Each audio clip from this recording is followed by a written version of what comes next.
வணக்கம். அதிமுக பாஜக கூட்டணி திமுக கூட்டணியை வீழ்த்த முடியுமா அப்படிங்கிற ஒரு சந்தேகம் எல்லாத்துக்குமே இருக்கு. இன்னும் அதிமுக கூட்டணிகளை நிறைய பேரை கொண்டு வரதுக்கான முயற்சியை நடத்திட்டு இருக்காங்க. பாஜக ஒரு சைடு பேசிட்டு இருக்காங்க, எடப்பாடி பழனிசாமி ஒரு சைடு பேசிட்டு இருக்காரு. தாவேகாவை எப்படியாவது கொண்டு வந்துடணும் அப்படிங்கிற ஒரு முயற்சியில எடப்பாடி பழனிசாமி அவர் பையன் மூலமா ஒரு முயற்சியை செய்யறாரு. இந்த முயற்சியெல்லாம் நடந்துகிட்டே இருக்கட்டும். இன்னும் தேர்தலுக்கு 9 மாசம் இருக்கு. கூட்டணி கட்சிகளை இவ்வளவு ஆர்வம் காட்டி அக்கறையோடு செயல்படுற ஒரு கட்சியை ஒருங்கிணைஞ்சு கட்சிக்குள்ள ஓபிஎஸ்க்குன்னு ஒரு வாக்காளர் சதவீதம் இருக்கு, சசிகலாவுக்கு இருக்கு, டிடிவி தினகரனுக்குன்னு இருக்கு. இவங்கனால நம்மளுடைய அதிமுகவோட வாக்கு வங்கி சிதையுதே அப்படிங்கிற ஒரு எண்ணமே இல்லாம 1%, 1.5% வச்சிருக்கிற கூட்டணி கட்சிகளோட பேரம் பேசுறதுல எடப்பாடி பழனிசாமி தவிர்த்துட்டு ஒருங்கிணைந்த அதிமுக உருவாக்கணும் அப்படின்னு சொல்றாங்க. இதுக்கு புள்ளி வரமா சில கணக்குகள் எல்லாம் போட்டிருக்காங்க. அந்த கணக்குகள்ல பாத்தீங்கன்னா அதிமுக திமுக இவங்க 2 கட்சிகளுமே பார்த்தீங்கன்னா கிட்டத்தட்ட ஒரு 66% வாக்குகளை வாங்கிடுறாங்க. யாரோ ஒருத்தங்க அதிகப்படியாக இது பண்ணும்போது மட்டும்தான் அவங்களால ஆட்சியில் உட்கார முடியுது. இந்த மாதிரி சூழ்நிலையில் 2 கட்சிகளுமே 66%லேருந்து 70% வாக்குகளை பெற முடியும் அப்படிங்கிற மாதிரி இருக்காங்க. ஆனால் 2 கட்சிகளுமே கூட்டணி பலத்தோட தான் வெற்றி பெற்று ஆட்சியில் அமைகிறாங்க. ஆனால் ஒரே ஒரு விஷயம், 2016 சட்டமன்ற தேர்தலில் முன்னாள் முதலமைச்சர் ஜெயலலிதா என்ன செஞ்சாங்க, அதிமுக வேட்பாளர்கள் கிட்டத்தட்ட 227 தொகுதிகளில் நிறுத்தினாங்க. 7 கட்சிகள் அவங்களுக்கும் பார்த்தீங்கன்னா ஒவ்வொரு கட்சிகளுக்குமே சிறு சிறு கட்சிகள் தான், ஒவ்வொரு கட்சிகளுக்குமே ஒவ்வொரு சீட்டை கொடுத்துட்டு அவங்களையும் இரட்டை இலை சின்னத்தில் நிற்க வச்சு ஒரு துணிச்சலான ஒரு முடிவு எடுத்தாங்க. அந்த முடிவை அதுக்கப்புறம் யாருமே எடுக்கவே முடியல. யாருமே தன்னிச்சு போட்டி போடுறதுக்கு பயப்படுறாங்க. ஏன்னா வாக்கு சதவீதம் சிதைஞ்சிரும், ஈஸியாக நம்ம தோத்துருவோம் அப்படிங்கிற ஒரு பயம் அவங்களுக்குள்ள இருந்துகிட்டே இருக்கு. இந்த துணிச்சலான முடிவை யாருனாலையும் எடுக்க முடியல. குறிப்பாக எடப்பாடி பழனிசாமிலாம் இப்போ எடுக்கவே முடியாது. என்னை ஜெயலலிதாவோட மிகப்பெரிய ஒரு ஆளுமை, எம்ஜிஆரோட மிகப்பெரிய ஒரு ஆளுமை அப்படின்னு சொன்னா கூட இப்படிலாம் எடுக்கவே முடியாது. 2026 தேர்தலில் திமுக கூட்டணி பலத்தை நம்பி தான் தேர்தலை சந்திக்குது. அதே போல அதிமுகவும் கூட்டணி பலம் வேணும் அப்படிங்கிற ஒரு நம்பிக்கையோட தான் இருக்கிறாங்க. ஏன்னு கேட்டீங்கன்னா 2024 நடந்த நாடாளுமன்ற தேர்தலில் அதிமுக பார்த்தீங்கன்னா தேமுதிக, புதிய தமிழகம், அப்புறமா எஸ்டிபிஐ அந்த கட்சியோட இணைஞ்சு தான் தேர்தலை சந்திச்சாங்க. ஆனால் 7 தொகுதிகளில் பார்த்தீங்கன்னா இது வரைக்குமே அதிமுக இப்படி ஒரு சந்திப்பே சந்திக்காத அளவுக்கு 7 இடங்கள்ல டெபாசிட்டே இழந்தாங்க. அதை நினைக்கும் போது தான் அதிமுக தொண்டர்களுக்கு மிகப்பெரிய ஒரு கஷ்டமே. இனிமே அதிமுக நம்பி என்ன பண்றது அப்படிங்கிற ஒரு எண்ணம் வந்துச்சு. ஏன்னா இது வரைக்கும் அப்படி ஒரு தோல்வியை அதிமுக சந்திக்கவே இல்லை. 1972 கட்சி ஆரம்பிச்சதுலேருந்து இப்படி ஒரு தோல்வியை அதிமுக சந்திக்கவே இல்லை அப்படின்னு சொல்லி அதிமுக தொண்டர்கள் நினைக்கிறாங்க. ஆனால் இப்போ 2024 நாடாளுமன்ற தேர்தலில் பாஜக தலைமையில் பார்த்தீங்கன்னா கூட்டணி 18.2% வாங்குச்சு.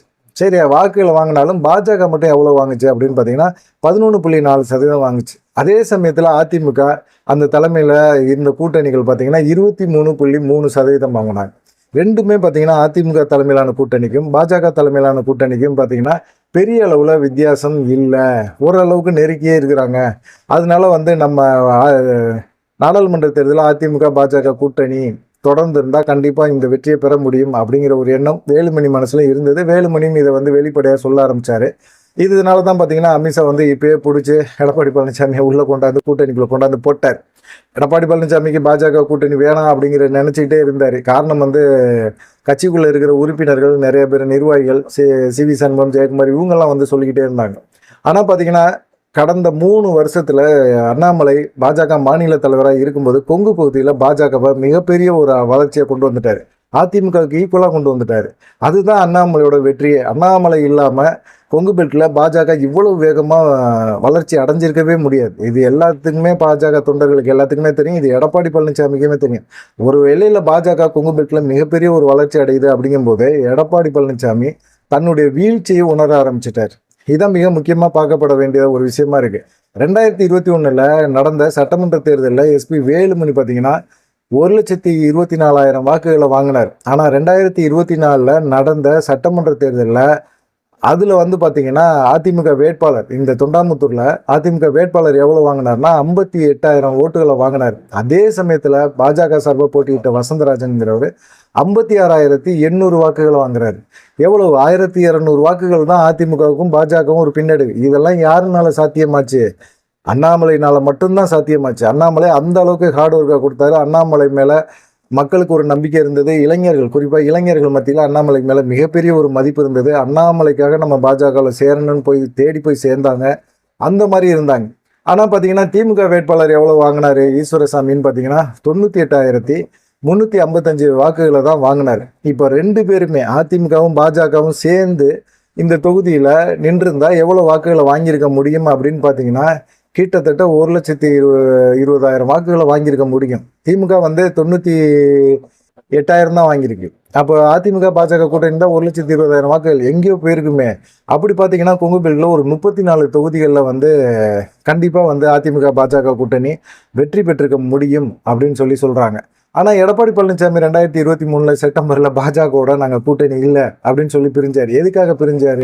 எங்களுக்கு சிறுபான்மையினர் ஓட்டு இல்லை, சிறுபான்மையினர் வந்து பாஜகவோட நாங்கள் கூட்டணி வைக்கிறனால எங்களை வந்து புறக்கணிக்கிறாங்க, நாங்கள் வந்து 2021 மிகப்பெரிய சட்டமன்ற தேர்தலில் வெற்றி பெற்று நான் முதலமைச்சராக இருக்க முடியும், நான் தோத்ததுக்கு மிக முக்கியமான காரணம் பாஜகவோட கூட்டணி வச்சதான்னு சொன்னார். ஆனால் உண்மையான காரணம் அது கிடையாது. அதிமுக வந்து தன்னுடைய செல்வாக்கை இழந்துக்கிட்டே இருக்கு. அதிமுக மேலே மக்களுக்கான நம்பிக்கை, விசுவாசம் எல்லாமே போயிடுச்சு. அதனால பார்த்தீங்கன்னா 2026 தோல்வி அடைஞ்சதுக்கு மிக முக்கியமான காரணம் அப்படின்னு சிவி சண்முகம் சொன்னது, விழுப்புரத்தில் எனக்கு சிறுபான்மையினர் யாருமே ஓட்டு போடலை, பாஜகவோட நீங்கள் கூட்டணி வச்சது தான் அப்படின்னு சொன்னார்.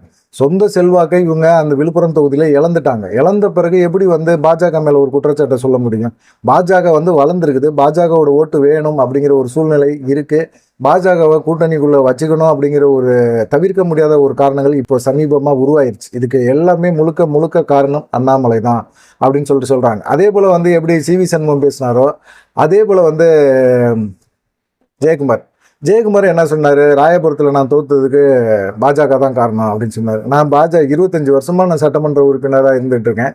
நான் வந்து ராயபுரத்தில் தோக்குற ஆளா? நான் தோக்குறதுக்கு மிக முக்கியமான காரணம் யார்? பாஜக தான் அப்படிங்கிற மாதிரி ஒரு குற்றச்சாட்டை சொன்னார். சரி, 2026 நாடாளுமன்ற தேர்தலில் ராயபுரத்தில் அதிமுக அவர் பையன் தான் நின்றார். எவ்வளோ ஓட்டுகள் வாங்கினார் அப்படின்னு பார்த்தீங்கன்னா 24,247 ஓட்டுகளை தான் வாங்கியிருக்கிறார். அப்போ வந்து அதிமுக பாஜக கூட்டணியில் இல்லை. நாடாளுமன்ற தேர்தலில் நீங்கள் தனியாக தான் சந்திச்சிங்க. இத்தனைக்கும் சிறுபான்மையினர் எஸ்டிபிஐயோட கூட்டணி வச்சுருந்தீங்க.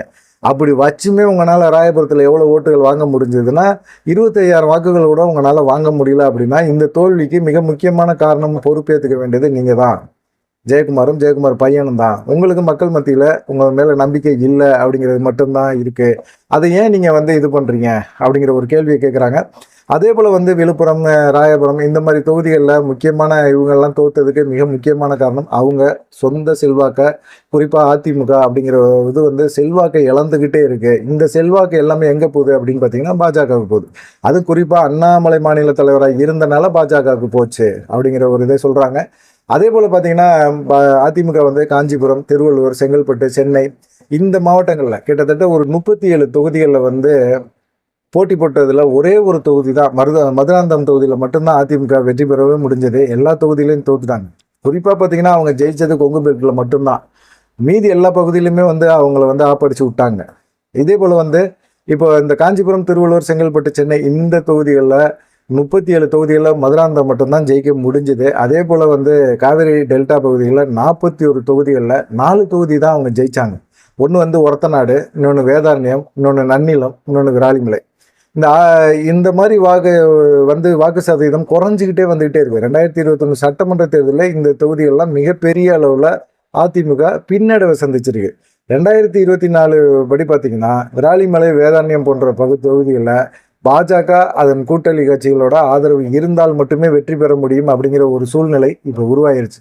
2024 நாடாளுமன்ற தேர்தலின் கணக்கு பிரகாரம் பார்த்தீங்கன்னா அதிமுக தனிச்சு எங்கேயும் போட்டி போட முடியாது. பாஜக இல்லாமல் அதிமுக போட்டி போட்டாலும் அதிமுகனால மிகப்பெரிய ஒரு வெற்றியோ இல்லை மிகப்பெரிய ஒரு பார்டரில் தோக்குறதுக்கான வாய்ப்புகளோ இல்லாமல் போயிடுச்சு அப்படிங்கிற மாதிரி சொல்கிறாங்க. ஏன்னா இந்த தடவை பாஜகவோட கூட்டணி வச்சாலும் இவங்க பார்டரில் தான் ஜெயிக்க முடியும் அப்படிங்கிற மாதிரி தான் சொல்லிட்டு இருக்காங்க. அதுக்கு திமுக விட்டு கொடுத்துருமா அப்படிங்கிற ஒரு எண்ணம் இருக்குது. இப்போ வந்து பார்த்தீங்கன்னா அதிமுக பாஜக கூட்டணி உருவாயிருச்சு. பாமக கூப்பிடுறாங்க. இன்னைக்கு கூட பாமகவோட சித்திரை முழுநில ஒரு விழா நடக்குது. இந்த விழாவுக்கு நயினா நாகேந்திரன்லாம் வாழ்த்து சொல்லியிருக்கிறாரு. அதே போல் வந்து தேமுதிக இந்த கூட்டணி வரணும் அப்படிங்கிற மாதிரி இருக்கிறாங்க. ஆனால் இந்த கூட்டணி வந்தாலுமே என்ன பண்ண முடியும் அப்படிங்கிறது தான் ஒரு மிகப்பெரிய ஒரு இது இருக்குது. திமுக பொறுத்த வரைக்கும் பார்த்தீங்கன்னா மிகப்பெரிய ஒரு அதிருப்தி இல்லை. திமுக அட்டாக் பண்ணி பேசக்கூடிய அளவுக்கு அதிமுகலையும் பெரிய ஆள் கிடையாது, யாருமே இல்லை. திமுக புள்ளி விவரங்களோட பேசக்கூடிய நபர்கள் யாருமே பெருசாகவே இல்லை. அவங்க சட்டம் ஒழுங்கு கேட்டு போச்சு, இங்கே மக்களுக்கு மதிப்பில்லை, பெண்களுக்கு மதிப்பில்லை, இதுதான் சொல்லிகிட்டே இருப்பாங்க. பாலியல் குற்ற வழக்கு அப்படி இப்படின்னு தான் பேசிகிட்டு இருக்காங்களே ஒழிய மற்றபடி பெருசாக வந்து அமைச்சர்கள் இவ்வளோ ஊழல் பண்ணுறாங்க, போகிறாங்க, வர்றாங்க. இப்போ துரைமுருகன்லாம் வந்து அமலாக்கத்துறையெல்லாம் ரெய்டு பண்ணுச்சு. மணல் குவாரியில அவர் ஏகப்பட்ட பணத்தை ஆட்டையை போட்டாரு அப்படின்னு சொல்லி துரைமுருகன் சொல்றாங்க. திமுகவில் வந்து குமரன் சொல்லிட்டு ஒருத்தரே ஆடியோவே போட்டாரு. அதெல்லாம் வச்சு எடப்பாடி பழனிசாமி சட்டமன்றத்தில் பேசியிருக்கலாம், ஆனால் பேசலை. ஏன்னு கேட்டிங்கன்னா எடப்பாடி பழனிசாமியும் அதில் வந்து ஒரு கமிஷன் வாங்கிட்டு இருந்தாரு அப்படிங்கிறது தான் குற்றச்சாட்டு. அதனால அவர் சட்டமன்றத்தில் அதெல்லாம் பேசலை. அப்பாவி மக்களை ஏமாத்துற மாதிரி சில விஷயங்களை மட்டும் பேசிட்டு வந்துட்டார். ஆனால் இந்த கூட்டணியை, திமுக கூட்டணியை தோக்கடிக்க முடியுமா அப்படின்னா முடியாது. ஏன்னா 2024 வரைக்கும் பார்த்தீங்கன்னா திமுக அதன் கூட்டணி பலத்திலேயே அப்படியே வெற்றி பெற்றுக்கிட்டே இருக்கு. அதே கூட்டணி பலத்தோட தான் 2026 சட்டமன்ற தேர்தலையும் சந்திக்க போகுது. கூட்டணிகளை என்ன சலசலப்பு பிரச்சனைகள் வந்தாலும் அதை முதலமைச்சர் ஸ்டாலின் வந்து பொருட்படுத்த மாட்டார். அதை எப்படி சமாதானப்படுத்தணும் அப்படிங்கிற ஒரு எண்ணம் கூட அவருக்கு இருக்கு. இதுக்கு இடையில நாம் தமிழர் கட்சியை வந்து பாஜக மூலமாகவும் சரி, அதிமுக எடப்பாடி பழனிசாமியின் மூலமாகவும் சரி, அவங்க வந்து கட்சிக்குள்ள கூட்டணிகளை கொண்டு வரணும் அப்படின்னு யோசிக்கிறாங்க. ஆனால் நாம் தமிழர் கட்சிக்கு 8.24% ஓட்டுகள் இருக்கு. அதே போல வந்து தமிழக வெற்றி கழகத்துக்கு எவ்வளவு சதவீத ஓட்டுகள் இருக்கு அப்படின்னு தெரியாது. ஆனால் அவருக்குன்னு ஒரு மாசு இருக்கு. விஜய் வந்து கண்டிப்பா தேர்தலில் அவருக்குன்னு ஒரு சின்னம் கிடைச்ச பிறகு கண்டிப்பா அவர் அதை வந்து பிரச்சாரம் பண்ணாரு அப்படின்னா கண்டிப்பா அவருக்கு மக்கள் மத்தியில் ஒரு மாசு இருக்கும், ஓட்டு சதவீதம் அதிகமாக இருக்கும். யாரோட ஓட்டை அவர் பிரிக்க போறாரு அப்படிங்கிறது தேர்தலுக்கு பின்னாடி தெரியும். ஆனா இந்த மாதிரி சூழ்நிலையில இவங்க 2 பேத்துல யாரையாவது ஒருத்தங்களை கொண்டு வரணும், கூட்டணிகளை கொண்டு வரணும்னு சொல்லி எடப்பாடி பழனிசாமி விரும்புறாரு. அவர் விருப்பம் அது. ஆனா இவங்க விரும்பணும்ல. சீமான் வந்து என்ன சொல்லிக்கிட்டே இருக்கிறாரு, நாங்க வந்து கூட்டணி கட்சிக்குள்ள போக மாட்டோம், நாங்க எப்பயும் போல தனிச்சுதான் நிற்போம் அப்படிங்கிற மாதிரி ஒரு எண்ணத்துல தான் இருக்கிறாரு. அதே போல வந்து தாவேகாவும் அப்படிதான் யோசிச்சுட்டு இருக்காங்க. அவங்க வந்து அவங்க தலைமையில கூட்டணியில வந்து அவங்க செயல்படுவாங்க அப்படின்னு சொல்லிட்டு இருக்காங்க.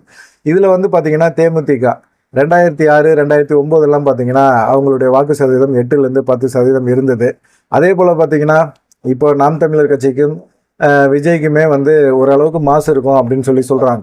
ஆனால் பார்த்தீங்கன்னா 2024 திமுக தலைமையிலான கூட்டணி 47% வாக்குகளை வாங்குச்சு.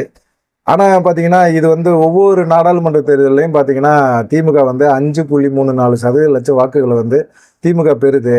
அப்போ வந்து குறிப்பாக பார்த்தீங்கன்னா ஒரு சட்டமன்ற தொகுதிக்கு 89,000 வாக்குகளை வந்து அவங்க வாங்குறாங்க அப்படின்னு தெரியுது. ஆனால் பார்த்தீங்கன்னா சட்டமன்ற தொகுதிக்கு தேவையான வெற்றிக்கு தேவையான வாக்குகள் எவ்வளவு அப்படின்னா 90,000 வாக்குகள் இருந்தாலே ஒரு சட்டமன்ற தொகுதியில் வெற்றி பெற முடியும் அப்படிங்கிற ஒரு சூழ்நிலை இப்போதைக்கு சூழ்நிலை இருக்குது. இந்த மாதிரி சூழ்நிலையில் நாடாளுமன்ற தேர்தலில் இவங்க வந்து 5.34% வந்து லட்சம் ஓட்டுகளை வந்து ஒவ்வொரு சட்டமன்ற தொகுதியிலும் வாங்கியிருக்காங்க திமுக. அப்படிங்கும்போது அவங்களுக்கு ஒரு சட்டமன்ற தொகுதிக்கு 89,000 வாக்குகள் இன்னைக்கு சூழ்நிலைக்கு இருக்குது. அப்படிங்கும் போதும் அதே போல் ஒரு 1000 ஓட்டுகள் மட்டும் எக்ஸ்ட்ரா வாங்கினா அவங்க ஒவ்வொரு சட்டமன்ற தொகுதியிலும் ஜெயிக்க முடியும் அப்படிங்கிற ஒரு புள்ளிவிவர கணக்கோட அவங்க சொல்கிறாங்க. அந்த புள்ளிவிவர கணக்கு தான் பார்த்தீங்கன்னா முதலமைச்சர் சொல்கிறாரு 200 தொகுதியிலேருந்து 234 தொகுதியும் கூட நாங்கள் ஜெயிப்போம் அப்படின்னு சொல்கிறாங்க. இது வந்து இந்த கணக்கை வச்சு தான் அவங்க வந்து முதலமைச்சர் வந்து பேசிகிட்டு இருக்கிறாரு. ஆனால் அதிமுக பாஜக கூட்டணி மட்டுமே வெற்றி கூட்டணியாக இருக்கும் அப்படின்னு சொல்ல முடியாது. திமுகவை எதிர்க்க இது ஒரு வலுவான கூட்டணி அப்படின்னு சொல்ல முடியாது. ஏன்னா ஒரு சைடு வந்து அதிமுக வந்து எடப்பாடி தலைமையை வந்து நிர்வாகிகளோ தொண்டர்களோ ஏற்றுக்கல. நிர்வாகிகள் வந்து வேற விஷயத்துக்காக ஏற்றுக்கிறாங்க. ஆனால் அதே சமயத்தில் இந்த சைடு பாஜகவில் அண்ணாமலை மாற்றின பிறகு பெரிசா வந்து பாஜக மேலே ஒரு நம்பிக்கை பாஜக தொண்டர்களுக்கு இல்லை. அவங்க எல்லாருமே விஜய்க்கு மாற்றி ஓட்டு போடுறதுக்கு வாய்ப்பு இருக்கு, சீமானுக்கு ஓட்டு போடுறதுக்கான வாய்ப்புகள் இருக்குது அப்படின்னு சொல்கிறாங்க. 2026 ஒருவேளை சீமானோ தாவேகாவோ அதிமுக பாஜகவோட கூட்டணி வச்சால் 48 தொகுதிகளில் வேணா முன்னணியில் பெறலாம் அப்படின்னு சொல்கிறாங்க. ஜெயிக்கிறதுக்கு வாய்ப்புகள் இருக்குது அப்படின்னு சொல்லிடுறாங்க. இதெல்லாம் கூட்டி கழித்து பார்த்தோம்னா கண்டிப்பாக கூட்டணி ஆட்சி தான் எடப்பாடி பழனிசாமி நினைக்கிற மாதிரி அவர் முதலமைச்சர் அப்படிங்கிறதெல்லாம் ஆகாது அப்படிங்கிற மாதிரி ஒரு புள்ளிவிவர கணக்கோட சொல்லிட்டு இருக்காங்க. சரி, இதெல்லாம் பார்க்குறதுக்கு முன்னாடி எடப்பாடி ஏன் ஒருங்கிணைந்த அதிமுக உருவாக மாட்டேறாரு? ஓபிஎஸ்க்கு ஒரு வாக்கு சதவீதம் இருக்குப்பா, நிறைய வாக்குகள் இருக்குது, அவருக்குன்னு வாக்குகள் இருக்குது, டிடிவி தினகரனுக்கு இருக்குது, சசிகலாவுக்கு இருக்குது.